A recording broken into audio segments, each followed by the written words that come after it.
ஜனநாயக நாடு. இங்கு கருத்து சொல்வதற்கு அனைவருக்கும் உரிமை இருக்கிறது. கடந்த 11 வருடங்களாக இந்தியா சுதந்திரம் பெற்று இதுவரையிலும் இப்படிப்பட்ட சகிப்புத்தன்மை மிக்க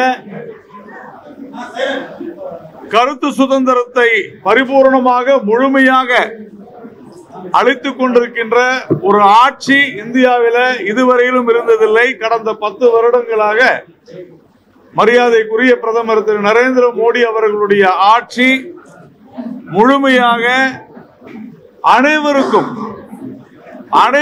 கருத்து சுதந்திரத்தை அளித்திருக்கிறது என்று சொன்னால் அது மிகையாகாது.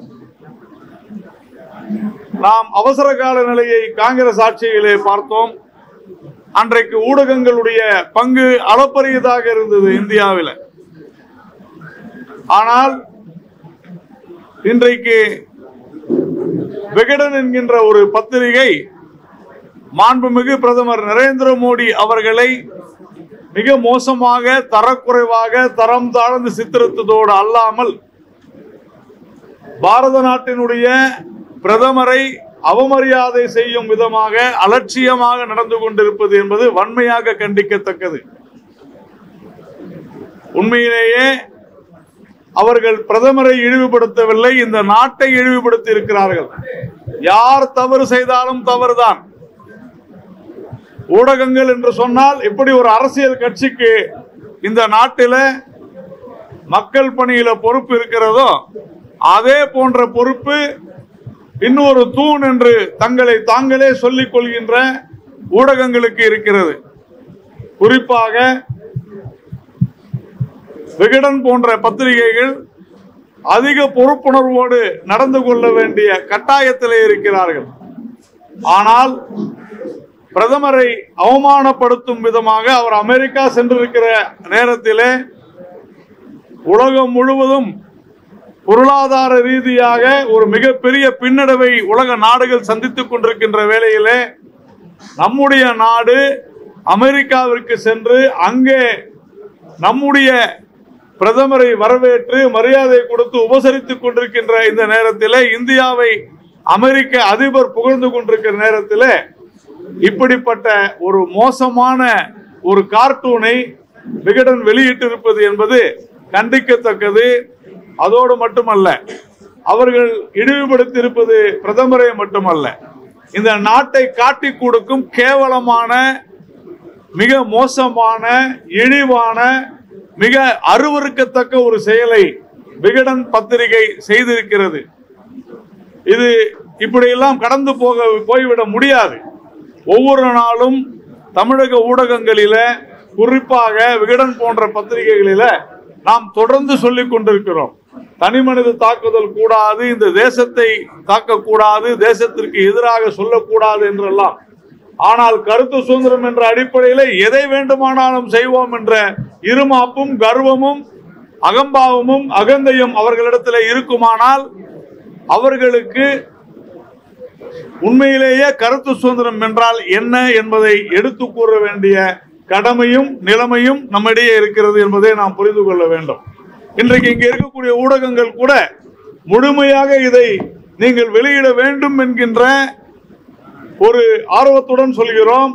ஊடகங்கள் முதலிலே கண்டிக்க வேண்டும். உண்மையிலேயே இந்த நாட்டை விரும்புகின்ற, இந்த நாட்டை நேசிக்கின்ற, இந்த நாடு வல்லரசாக வேண்டும் என்ற நம்பிக்கை இருக்கக்கூடிய ஊடகங்கள், இப்பொழுது இங்கே இருக்கக்கூடிய அனைத்து ஊடகங்களும் இதை பதிவு செய்ய வேண்டும் என்று நாங்கள் கேட்டுக்கொள்கிறோம். பாரதிய ஜனதா கட்சியின் சார்பாக எதை வேண்டுமானாலும் பேசலாம் என்று இருந்துவிட்டால் யாருக்குமே இங்கே எந்த விதமான ஒரு கருத்து சுதந்திரம் இல்லாது போய்விடும். இது உண்மையிலேயே மிக ஒரு மோசமான, ஆவேசப்படக்கூடிய ஒரு தருணமாகத்தான் நாம் பார்க்கிறோம். அது என்ன, கையில சங்கிலியை போட்டுக்கிட்ட மாதிரி ஒரு போட்டோவை போட்டு மிக அருவருக்கத்தக்க வகையில முதல்ல விகடன் போன்ற பத்திரிகைகளுக்கு நடப்பது என்னவென்று தெரிந்திருக்க வேண்டும்.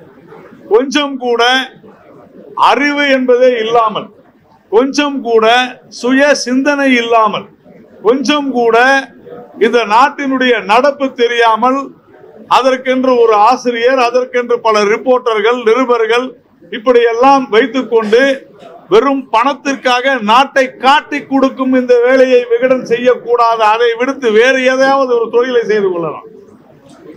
எவ்வளவு மோசமான ஒரு மிக மோசமான ஒரு வேலையை இந்த விகடன் குழுமம் செய்திருக்கிறது என்று சொன்னால் உடனடியாக அதை மன்னிப்பு கேட்க வேண்டும். மன்னிப்பு கேட்பதோடு மட்டுமல்ல, இனி இது போன்ற செயல்களில் ஈடுபடக்கூடாது. இது குறித்து எங்களுடைய மாநில தலைவர் திரு அண்ணாமலை அவர்கள் மிக தெளிவாக இன்று தன்னுடைய பதிவை செய்திருக்கிறார். பிரஸ் கிளப் ஆஃப் இந்தியா, உங்களுடைய அந்த பிரஸ் கிளப் ஆஃப் இந்தியாவிற்கு பத்திரிகையினுடைய தலைமையகத்துக்கு இது குறித்து புகார் அனுப்பி இருக்கிறோம். மரியாதைக்குரிய தகவல் தொடர்புத்துறை அமைச்சர், செய்தித்துறை அமைச்சர் திரு எல் முருகன் அவர்களுக்கு இது குறித்து கடிதம் எழுதியிருக்கிறோம். விகடன் மீது நடவடிக்கை எடுக்க வேண்டும் என்று சொல்லி இருக்கிறோம். இதையும் கூட உங்களை வரவழைத்து நாங்கள் சொல்லக்கூடியதன் நோக்கம் என்னவென்றால், உங்கள் அத்தனை ஊடகங்களின் மீதும் இன்றும் நமக்கு நம்பிக்கை இருக்கிறது. இப்படி ஒரு கேவலமான, அருவருக்கத்தக்க, இது ஒரு தனிப்பட்ட நபரின் மீதான தாக்குதல் அல்ல, இது இந்தியாவின் மீதான தாக்குதல். இது இந்தியா வளரக்கூடாது என்ற நினைக்கக்கூடிய அருவருப்பான வக்கிர சிந்தனை கொண்ட ஒரு ஊடகத்தினுடைய, ஒரு நிறுவனத்தினுடைய தாக்குதல். இதை அனைவரும் கண்டிக்க வேண்டும் என்றுதான் சொல்கிறோம். அதனால்தான் உங்களை அழைத்தீங்க, எங்களுடைய அலுவலகத்தில் நாங்கள் பேசிக் கொண்டிருக்கிறோம். இது இந்த விகடன் குழுமம் மீது கடுமையான நடவடிக்கை எடுக்கப்படும், எடுக்க வைப்போம் என்பதை தொடர்ந்து நாங்கள் சொல்லி வருகிறோம். இந்த முறை உறுதியாக விகடன் பத்திரிகை, தன்னுடைய விகடன் பத்திரிகை மன்னிப்பு கேட்கவில்லை என்று சொன்னால் உடனடியாக விகடன் மீது அனைத்து தரப்புகளிலிருந்தும் சட்ட ரீதியாக திராவிட மாடல் போன்று அல்ல, சட்ட ரீதியாக விகடன் பத்திரிகை மீது கடும் நடவடிக்கை எடுக்கப்படும் என்பதை மிக தெளிவாக பாரதிய ஜனதா கட்சி மாநில தலைவர் திரு அண்ணாமலையின் சார்பாக இன்றைய தினம் நாங்கள் சொல்லிக் கொள்கிறோம். ஒரு வரைமுறை வேண்டும், ஒரு ஒழுக்கம் வேண்டும், கட்டுப்பாடு வேண்டும், கண்ணியம் வேண்டும். கண்ணியம் இல்லாத, கட்டுப்பாடு இல்லாத, ஒழுக்க நெறிமுறை இல்லாத ஊடகங்கள் இருந்தும் பயன் இல்லை. இதற்கு வேறு எதையாவது தொழில் அவர்கள் செய்துவிட்டு போகலாம் சட்டவிரோதமாக. அதனால நாங்கள் மிரட்டவில்லை, ஆனால் எச்சரிக்கிறோம். நாங்கள் எச்சரிக்கிறோம், விகடன் குழுமத்தை மரியாதையாக இனிமேல் கண்ணியமாக நடந்து கொள்ள முயற்சி செய்யுங்கள். இல்லை என்று சொன்னால் அதனுடைய விளைவுகளை சட்ட ரீதியாக நீங்கள் எதிர்கொள்ள வேண்டி வரும் என்று எச்சரித்துக் கொள்கிறோம். நன்றி. இந்த பத்திரிகையாளர் சந்திப்பில் துணைத் தலைவர் அண்ணன் நாராயணன் திருப்பதி, மாநில செயலாளர் கராத்தே தியாகராஜன் அவர்கள், மாநில செயலாளர் சுமதி வெங்கடேஷ் அவர்கள், பரிமளா சம்பத் அவர்கள், துணைத் தலைவர் அண்ணன் டால்பின் அவர்கள், செய்தி தொடர்பாளர் ANS பிரசாத் அவர்கள், இன்னொரு செயலாளர் சதீஷ் அவர்கள் மற்றும் மாவட்ட தலைவர்லாம் வந்திருக்காங்க. இந்த அட்டைப்படத்தை பார்த்த உடனே எங்களுக்கு ஆச்சரியம், எல்லாரும் இங்கே வந்தாச்சு. பத்திரிகையாளரை சந்திக்க போகிறோம் சொன்ன உடனே எல்லாருமே இங்கே வந்து அடுத்து நம்ம என்ன செய்யணும்னு கேட்கக்கூடிய மாவட்ட தலைவர்கள் இன்னைக்கு நிர்வாகிகளோடு இங்கே வந்திருக்காங்க. அப்போ ஒருத்தர் மனசு புண்படக்கூடிய அளவிற்கு ஒரு பத்திரிகை எழுவது ஜனநாயக ரீதியில் பத்திரிகை சட்டத்தின்படி தவறு. கற்பனையாக எழுவதற்கும் ஒரு தனிநபர் மீது களங்கம் கற்பிப்பதற்கும் சட்டப்படி தண்டனை உண்டு. கற்பனை கதைகளை எழுதலாம், ஆனால் குறிப்பிட்ட ஒருவரை களங்கப்படுத்துவதை போல அட்டைப்படமோ கருத்துக்களையோ தெரிவிப்பது சட்டப்படி தவறு என்பது விகடன் பத்திரிகைக்கு நன்கு தெரியும். ஏற்கனவே அவர்கள் வஞ்சகமான அட்டைப்படங்களை தொடர்ந்து போட்டிருக்கிறார்கள். விவசாயிகள் போராட்டம் நடைபெறுகிற பொழுது ஒரு போர்க் ஸ்பூன்ல விவசாயிகளை அவர் கம்பியில குத்தி சாப்பிடுற மாதிரி விகடல போட்டாங்க. அப்பவே நாங்க கண்டனம் தெரிவிச்சோம், கடிதங்கள் எழுதினோம். இன்னைக்கு திருப்பி ஒரு யாருமே எதிர்பார்க்காத வகையில ஒரு அட்டைப்படம். தமிழகத்தில் பல்வேறு குற்றவாளிகளை விலங்கு போட்டு தான் போலீஸ் துறை கூட்டிட்டு போகுது கோர்ட்டுக்கு. சிறைச்சாலையிலிருந்து மருத்துவமனைக்கு போனா கூட கை விலங்கு போட்டு கூட்டிட்டு போறாங்க. அப்படி கூட்டிட்டு போறத பார்த்தா தமிழக முதலமைச்சர் படத்தை நீ கை விலங்கு போட்டு அட்டைப்படத்தை போடுவியா? யோசிச்சு பாருங்க. சாதாரண குற்றவாளிகளை சும்மா கூட்டு போவாங்க, கிரிமினல் குற்றவாளிகளை கூட்டு போவாங்க. அப்ப கைவிலங்கு போட்டு கூட்டிட்டு போகும்போது நீங்க முதலமைச்சர் ஸ்டாலினுக்கு கைவிலங்கு போட்டு ஆனந்தம் கடன் அட்டைப்படம் போடுவாங்களா? அதுவும் டிஜிட்டல் அட்டைப்படம், பிரிண்டிங்ல கூட வரல. பிரிண்டிங்ல கூட நீங்க வெளியிட்டா பெரிய பிரச்சனையா இருந்துச்சு, நீங்க டிஜிட்டல்ல போடுறீங்க. ஏலியன்ஸ் அமெரிக்காவில் 2வது விமானம் 3வது விமானம் அமிர்தசரத்துக்கு 8 விமானம் வரப்போகுது. யாரெல்லாம் குற்றம் நிரூபிக்கப்பட்ட அங்க தண்டனைக்குள்ளானவர்கள் என்று கருதப்படக்கூடியவர்களை கைவிலங்கு போட்டு கூட்டு வர்றாங்க. அந்த சட்டப்படி அவங்க சரிங்கிறாங்க. எல்லா நாடுகளுக்கும் அப்படி செய்யறாங்க. உடனே இங்க இருக்கிற கேள்வி கேட்கிறாங்க, ஏன் சென்னையில இருந்து டெல்லியில இருந்து பெங்களூர்ல இருந்து நீங்க விமானம் அனுப்ப வேண்டியதானே? பிரதமர் என்ன பண்ணிட்டு இருந்தாரு? விமானம் நம்ம அனுப்பலையா? ரஷ்யா உக்ரைன் போருக்கு விமானம் அனுப்பலையா? கொரோனா காலத்தில் விமானம் அனுப்பலையா?